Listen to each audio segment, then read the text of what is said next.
निर्माण में लापरवाही बरती जा रही है, जिसका खामियाजा जनता को भुगतना पड़ रहा है। विधायक का आरोप यह भी है कि यहां विकास के नाम पर विनाश किया जा रहा है, लेकिन कोई सुनवाई नहीं हो रही। विधायक ने दावा किया है कि जब तक अधिकारियों पर एक्शन नहीं होगा, जब तक उनके खिलाफ कोई ठोस कार्रवाई नहीं की जाएगी, तब तक आमरण अनशन यूं ही जारी रहेगा।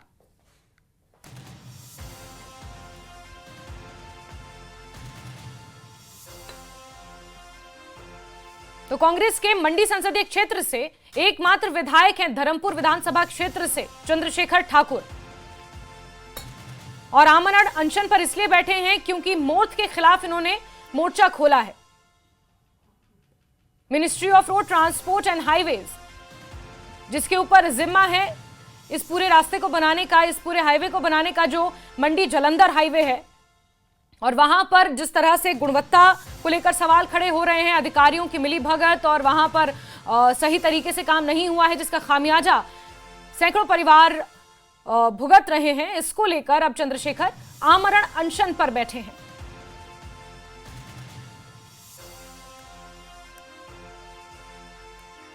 उधर विधायक के अनशन पर सियासत भी तेज हो गई है। बीजेपी नेता रजत ठाकुर ने चंद्रशेखर के अनशन को ड्रामा करार दिया है। रजत ठाकुर ने आरोप लगाया कि जो कंपनी यहां हाईवे का काम कर रही है, उसमें विधायक के समर्थकों को भी काम मिला है। अब जब विधायक के समर्थकों को पेमेंट नहीं मिली, तो चंद्रशेखर ने आमरण अनशन का ड्रामा रच दिया है। रजत ठाकुर का यह कहना है कि धर्मपुर में विधायक की जमीन अब खिसक चुकी है और उससे बचाने के लिए यह सब किया जा रहा है। उन्होंने विधायक को चेताया कि जनता ने उन्हें समस्याओं के समाधान और विकास के लिए चुना है, ना कि ऐसे ड्रामेबाजी के लिए।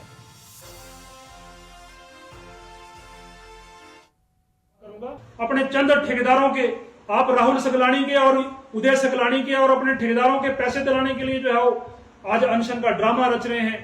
आज जो आपकी नाकामियां हैं, उनको छुपाने के लिए जो है वो आप जो है वो अपने किए हुए कुकर्मों पे जो है पर्दा डालने के लिए जो आप आज अनशन पे आपको बैठना पड़ रहा है। आज अपनी राजनीतिक जो जमीन है उसको खिसकता देखते हुए आपको लग रहा है कि अब, क्योंकि ऐसा सत्याग्रह जो है वो आपने आज से 3 साल पहले भी किया था, वो कंडा पत्र से शुरू हुआ था। विधायक महोदय, उस समय तो लोग आपकी बातों पे आ गए, लोगों को लगा कि शायद जो है वो ये कुछ करेगा। आज जो है आप फिर से आपने वही सत्याग्रह वाली रास्ता पकड़ा है, पर अब काठ की हांडी जो है वो बार बार नहीं चढ़ेगी। आज लोगों को पता लग गया है कि 3 साल में आपकी क्या कारगुजारी है। वीरेंद्र हमारे सहयोगी जुड़ चुके हैं हमारे साथ। वीरेंद्र, अब जिस तरह से चंद्रशेखर धरने पर बैठे हैं, आमरण अनशन पर बैठे हैं, इसको लेकर फुल राजनीति हो रही है। बीजेपी की तरफ से भी बयानबाजियों का सिलसिला जारी है, ड्रामेबाजी करार दिया जा रहा है।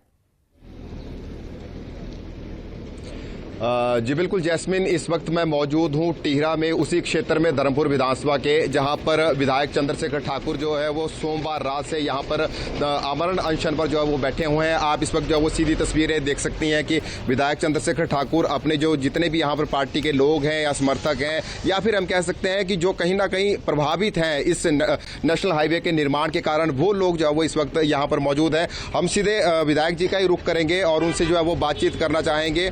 आज दूसरा दिन आपको यहां पर आमरण अनशन पर बैठे हुए हो गया है, क्या कुछ लगता है आपको कि आपके इस आमरण अनशन को समाप्त करने के लिए मंत्रालय की तरफ से या कुछ अधिकारियों की तरफ से कोई आपके पास यहां पर आया हो? क्योंकि प्रदेश की अगर बात करें तो सरकार तो प्रदेश में आपकी ही है, प्रदेश सरकार का क्या रवैया इस पर? हौसले बुलंद हैं हमारे और लड़ाई सही दिशा में आगे जाएगी, ऐसा विश्वास करता हूं। क्योंकि जो केंद्रीय एजेंसी है मॉर्थ, ये मामला उनके पाले में है, उनको तय करना है कि उनके लिए जो व्यवस्था उन्होंने 2.5 वर्षों के अंदर इस क्षेत्र को दी है, क्या वो पर्याप्त है। मैं अभी की सूचना आपको दूं, फिर से अभी की मेरे पास सूचना आई है कि धर्मपुर जो मुख्य मार्ग है वो दोबारा बंद हो गया है और अनिश्चित काल के लिए बंद हो गया है। आप यहीं से लगाए रवैया, अब वहां पर उस रोड को खोलेगा कौन? अब वहां पर अगर कोई एम्बुलेंस इस वक्त में फंस जाए या कोई बच्चे फंसे होंगे, किसी का टेस्ट होगा, किसी को अस्पताल पहुंचना होगा, कौन ले जाएगा? अब वहां गाड़ियां बंद हैं, ऑल्टरनेटिव रूट हमारे पास नहीं है। तो ये जो अभी की तत्कालीन परिस्थितियां पैदा हुई हैं, यही परिस्थितियां लंबे समय से बरकरार हैं। और जो लड़ाई हम लड़ रहे हैं, मेरी व्यक्तिगत लड़ाई नहीं है ये किसी के साथ। ये लड़ाई जो है वो मेरे क्षेत्र की जनता की आवाज है। अब जनता तो नहीं आएगी सड़क पे, और मैं जनता के साथ आंदोलन करता तो वो गैर कानूनी बात भी दर्शाई जाती। इसलिए मैं आराम से एक जगह पे बैठा हूं और अपनी जनता की आवाज को आपके माध्यम से वहां पहुंचा रहा हूं। और मैं विश्वास करता हूं गडकरी जी, माननीय हमारे मंत्री जी सेंसिटिव हैं और संवेदन हैं और जनता के लोकप्रिय हैं।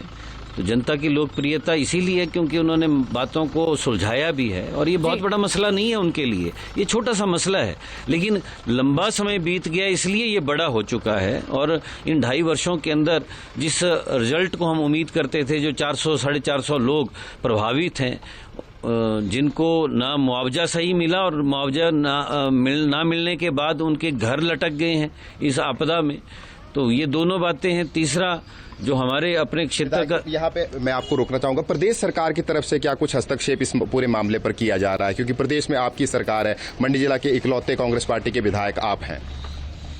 हमारी सरकार की तरफ से कल माननीय लोक निर्माण मंत्री जी से भी बात हुई, आज सुबह माननीय मुख्यमंत्री जी से बात हुई। दोनों नेता हमारे स्वास्थ्य को लेकर चिंतित हैं। मैं ऐसा मानता हूं कि उनके मानना ऐसा है कि स्वास्थ्य अति महत्वपूर्ण है, किसके ऊपर हम लोगों को अपने विधायक को सपोर्ट है, माननीय मुख्यमंत्री जी की सपोर्ट है। मामला लेकिन क्या केंद्रीय एजेंसियों के पास है, और मैं ऐसा मानता हूं कि हस्तक्षेप हो रहा होगा, किसी न किसी स्तर पर बातचीत चल रही होगी, और वो बातचीत मेरी जनता के हक में होगी, मैं ऐसा मानता हूं। जैस्मिन, एक आखिरी सवाल लेना चाहूंगा कि आखिर विधायक जी, ये आपका प्रदर्शन जो है वो कब तक जारी रहेगा? संक्षिप्त में बताइए कि आप क्या चाह रहे हैं, कि मांग क्या है, कब आप अपना अनशन समाप्त करेंगे? देखिए, परसों जो घटनाक्रम घटा और व्यक्तिगत तौर पे जो विधायक की गरिमा है उसको तार तार किया गया, और 5 घंटे तक इंतजार करवाया एक अदना सा अधिकारी है प्रोजेक्ट का, वो इंतजार करवा रहा है विधायक से, तो गरिमा को ठेस पहुंची है, मेरे क्षेत्र की जनता को ठेस पहुंची है। निश्चित तौर पे जो मेरे पास कानूनी पहलू होंगे मैं उसके ऊपर भी विचार कर रहा हूं।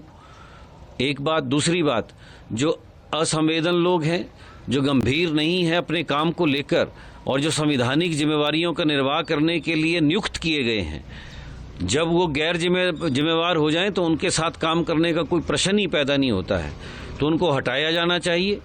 और उसके बाद जो आकलन हमने एज विधायक अपने क्षेत्र का किया है, उस आकलन को उच्च स्तरीय टीम समझे, सोचे और उसको डिलीवर करे।